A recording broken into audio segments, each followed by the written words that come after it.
Hey everyone, Mr. Sujano here, your source for gaming, tech emulation, and open source news. Let's get started. Alright, to kick things off, we're talking about The Legend of Zelda Majora's Mask on PC, called Zelda 64 Recompiled. And Zelda 64 Recompiled version 1.2 has just released. The big parts about this update include texture support, mod support, performance updates and bug fixes, macOS support, Linux now has Flatpaks, and even more. And yes, for those wondering, Majora's Mask can now run Doom. Zelda 64 Recompiled is 100% free and open source, and if you're interested in it and wanted to learn more about it, like everything we talk about, links are in the description below right at the bottom. I don't hide my sources. Now, some people are wondering about 2Ship2 Harkinian, and that is a completely different project altogether, although it is for the exact same game, and yes, it's also for PC. If I'm not mistaken, the developer for Zelda 64 Recompiled is also working on an Ocarina of Time PC port, which will also be different than Ship of Harkinian.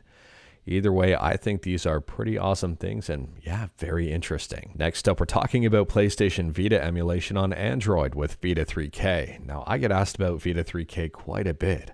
I mean, the last mainline release for this one was back in June of 2024. We're closing in on a year. And if you take a look on GitHub, it doesn't appear that a whole lot has been done recently on this one. However, it is, from my understanding, it's still in active development. Not inactive, but in active development. I don't know when the next release is going to be. I don't know what's going on here. But I do know there's a fork of this one that some people are interested in. And this fork is called Vita3k ZX. Now, I have not tested this one out on my own. I cannot speak to it. I cannot vouch for it. I don't even think they're affiliated with the main Vita3k team, but at the same time here it is a fork, it does exist, and it appears to be open source. So at the time of filming, the latest release for Vita3k ZX is version 12.5 build 14.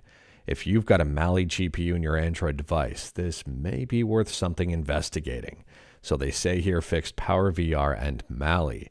And they've also merged part of the main branch for Vita3k. I am curious about this one moving forward, and I have seen a number of people adopt this one due to wanting some recent updates and more out of Vita3k Android.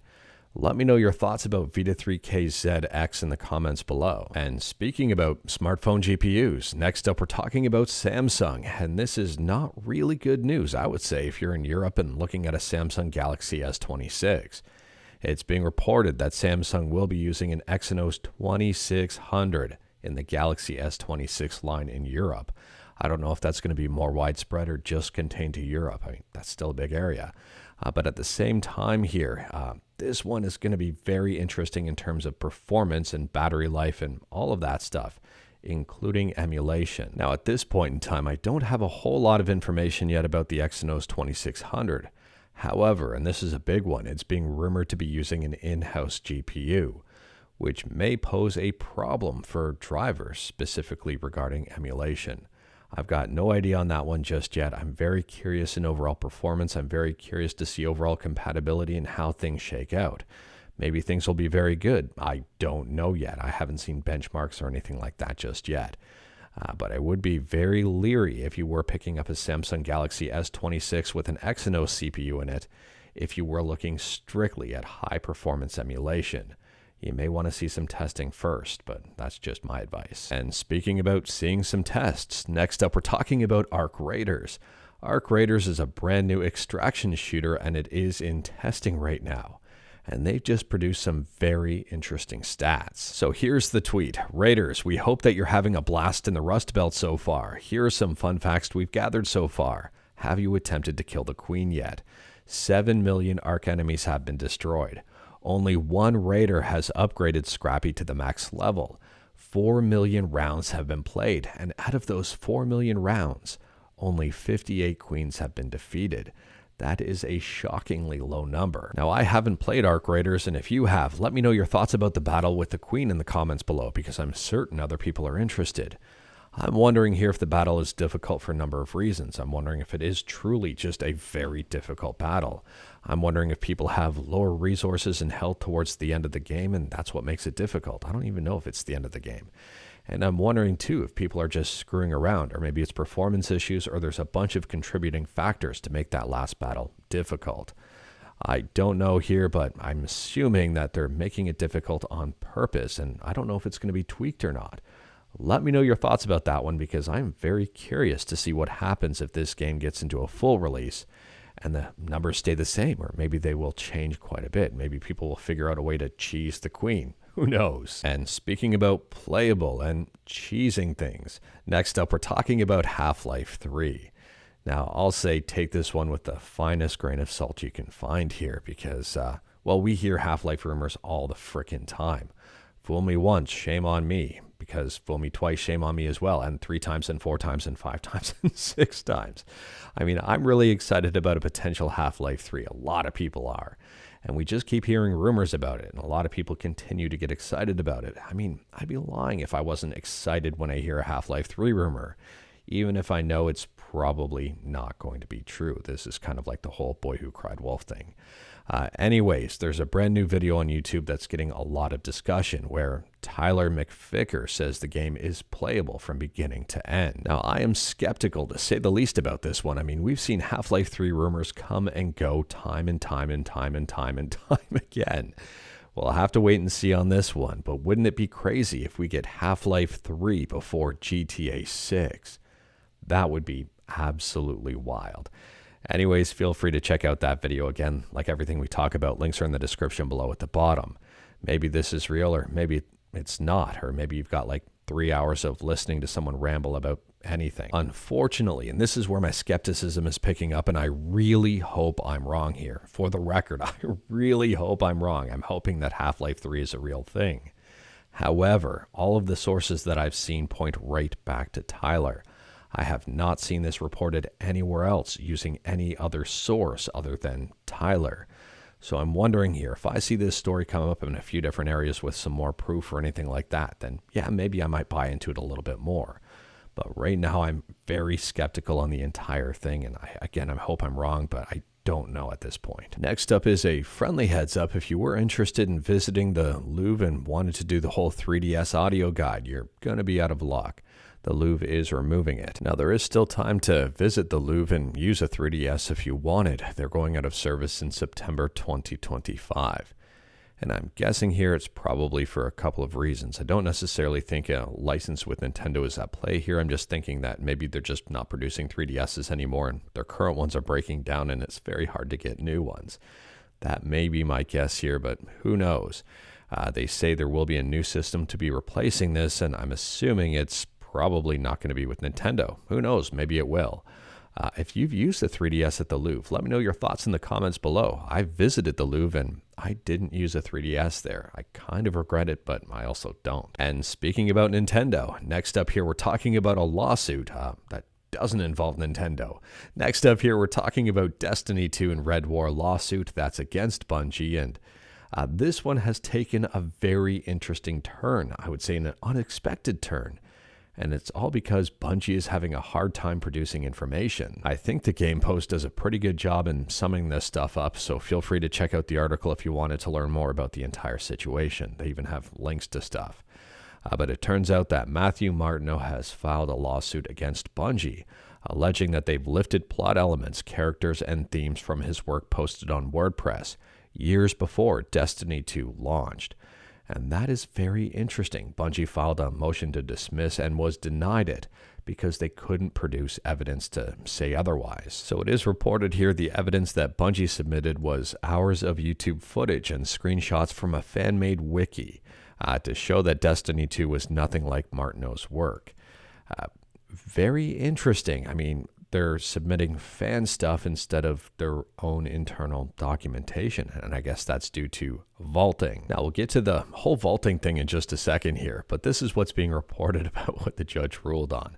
I guess they said just because Destiny 2 is mentioned in the lawsuit doesn't mean the court can rely on third-party videos or unofficial wikis. While plaintiff does reference Destiny 2 in his complaint, he does not reference the YouTube videos containing Destiny 2 game footage, the Destinypedia pages, or the Destiny 2 game director declaration. So it looks like they're looking for internal documentation somewhere, not just relying on third parties. So about the vaulted stuff, here is what is being reported by Bungie. Bungie archived the original code that comprised the Red War and Curse of Osiris campaigns, known as the Legacy builds. However, the Red War and Curse of Osiris Legacy builds can no longer run because their outdated code is incompatible with Destiny 2's underlying operational framework, which has evolved considerably since the Red War and Curse of Osiris campaigns were retired. As a result, Bungie cannot feasibly provide the court with the original Destiny 2 game as it existed in 2017, including the accused Red War and Curse of Osiris campaigns in any operable or reviewable form. Nor will Bungie be able to produce the accused campaigns in operable or reviewable form if this matter proceeds to formal discovery. So moving forward, based on that information, I would say the court case does not look like it's going to go well for Bungie at all, unless they find some way to produce the original game in its original format to have a side-by-side analysis. We'll have to wait and see on that one, but the writing may be on the wall for Bungie, unless they can do something to unvault the actual original code and make it run. I'm assuming they probably could. It seems unrealistic that they couldn't. But who knows here, because game preservation and AAA companies have not necessarily been a harmony in terms of overall stuff. Next up here, we're shifting to some retro stuff and talking about a very interesting game called 04 Champ. Now, this is a drag racing game with some adventure built into it. It's a very neat concept and one that I'm very curious to check out. And I can check it out now because there's a brand new English fan translation. 04 Champ was released back in 1991 and was never released overseas, never got an official English translation. I think this game would have done very well if it did. I mean, this game looks super interesting. It might be simplistic. I mean, it's drag racing, but at the same time here, with an adventure element to it, I think that turns things up a little bit and makes things more interesting. I mean, I'd argue this may have some more content than some recent racing games that have been released. Anyways, here, there's a whole lot of information in the description of this video, and like everything we talk about, links are in the description below right at the bottom. Next up, we're talking about Valve and ARM support and the Deckard VR headset. And it seems the Deckard may launch sooner rather than later. Valve has added experimental ARM support to SteamOS. Now, it's worth noting that a lot of the end-state stuff here is speculation, like with Deckard and ARM. But I will say where there's smoke, there's fire, and there's a whole lot of smoke here. So if you are interested in a Deckard, this may be very good news. And I would say it's not necessarily a matter of if, it's a matter of when, and the when might be soon. On top of that, this could be massively good news for ARM, Steam on ARM. We'll have to wait and see where that goes, what performance is like, what compatibility is like. But I would say that's also not a matter of if, it's a matter of when. And the when being a big question mark. And speaking about stuff yet to be released, next up we're talking about Unreal Engine 6. Now there's a clip on YouTube here titled, "When Will Unreal Engine 6 Be Released?" And it's an interview with Tim Sweeney. I do recommend checking it out if you're interested in learning more about it, but it seems that Unreal Engine 6 is going to be more of an evolution of Unreal Engine 5, not a complete overhaul, and will be released in a number of years, so not necessarily right around the corner. Next up here, we're talking about SkyEmu, which is a Nintendo DS, Game Boy Advance, and Game Boy Color emulator, and it can run in your browser. And if you're into retro achievements, you might be a big fan of this update, or at least gaming in your browser. So here's the latest from Retro Achievements. Retro Achievements is now supported on SkyEmu. This is our first emulator that allows earning achievements in your browser, as well as on Android and iOS for Game Boy Color, Game Boy Advance, and Nintendo DS. Let me know your thoughts about this one in the comments below. And speaking about gaming in your browser, I wouldn't be surprised if that's what AI is saying about some of these new GPUs that are hitting the market. So here's the latest over on Tom's Hardware. GPUs with 8 GB of RAM in 2025 are like bringing a butter knife to a gunfight. And that's from Grok. Obviously, Grok is taking shots here at the RTX 5060 Ti 8 GB, which seems absurdly low in today's day and age to have for VRAM on a frickin' 5060.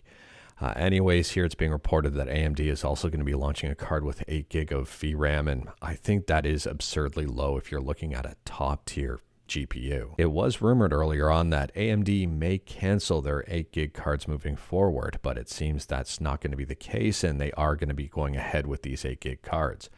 We'll have to wait and see on that one. We're going to have to wait and see on overall performance numbers once a lot of people get their hands on them. But I would say here for AAA gaming, and maybe you won't say a 5060 Ti 8GB is a top tier gaming card, but I mean, at the same time here, if you're buying an RTX 5060 Ti, you would probably expect quite a bit of performance given the fact that they're probably not going to be that cheap. If I'm not mistaken, the RTX 5060 Ti is going to be priced around $300 overall, and who knows in the States in regards to tariffs and all of that stuff. But anyways here, maybe that's a hot take on my part by thinking that this is probably not going to be a great card for AAA gaming, and especially if you're trying to future-proof something. Let me know your thoughts about that in the comments below. And although I don't always agree with AI here, I think Grok may have a point.